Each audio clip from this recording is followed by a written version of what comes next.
Hi, I'm Pam Damour, and I'm so excited to be here at Quilt Week.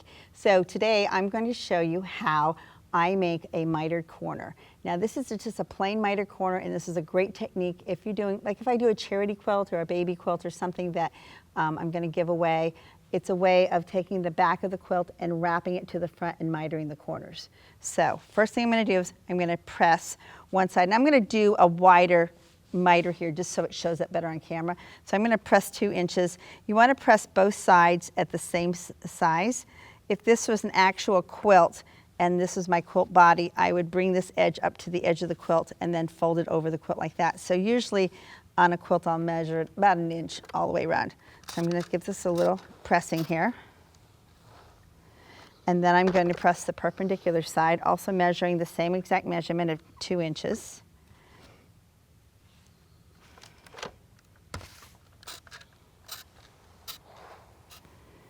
And then I'm going to press the first side again. And it's important that you alternate, that you don't press this 2 times and then this 2 times. Go 1, 1, 1, 1. So I'm going to press again, just a little press. And then a little press.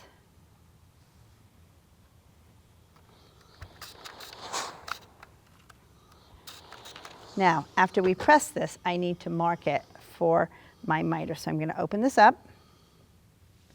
I'm going to grab a pen, and I'm going to draw a diagonal line using the 45-degree angle line on my ruler. So there's 2 things that you need to look for when you're doing that. You need to have this 45 line on the edge, and this edge needs to be right here where these 2 edges come together. So I take my ruler, put the 45 there, run it down until this edge is even. So this is even, and that's right at the corner there. So I'm going to just draw a line.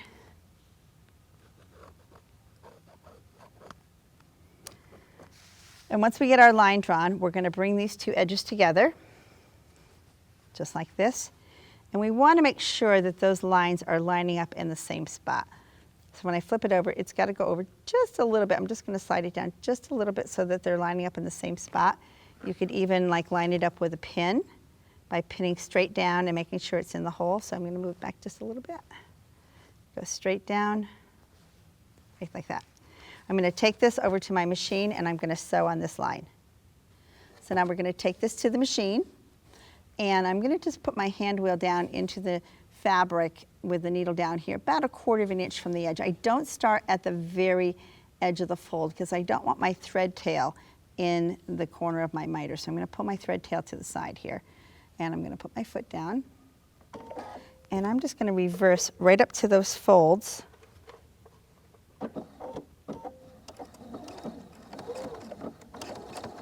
And then let go, and then come down here. And then just do a little back stitch, and then cut my thread. Now this is real important, folks. I know you're all quilters, so I know that this is going to be a hard thing for you. We are going to cut this at a 1/2 inch seam allowance, not 1/4, 1/2 inch. Because if you trim this at 1/4, it's really hard to press that open and flat. And you end up with a lumpy miter. The miter is going to be much flatter if you leave this at a 1/2 inch. Now see how this has got a little fold right here? We're going to trim this down just a little bit below that fold, okay? And I can just finger press this right here. I'm going to open this up and finger press it. And here's the telltale sign. If you flip it over and you can see the edges of this sticking out, you have to trim it some more. You want those edges to be a little smaller than these folds because everything's got to go inside. So now we're just going to poke it out. And we have our perfect mitered corner.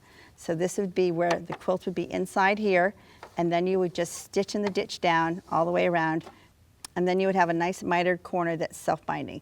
It's a great way for charity quilts. It's a great way if you're making baby quilts or just something that you don't care about in a competition, but just a nice, easy way of finishing your quilts. So I'm Pam Damour, the Decorating Diva, and I'm really happy that you're here at Quilt Week with us, and I'll look forward to seeing you at another Quilt Week. And enjoy your miters. Thank you. Good enough?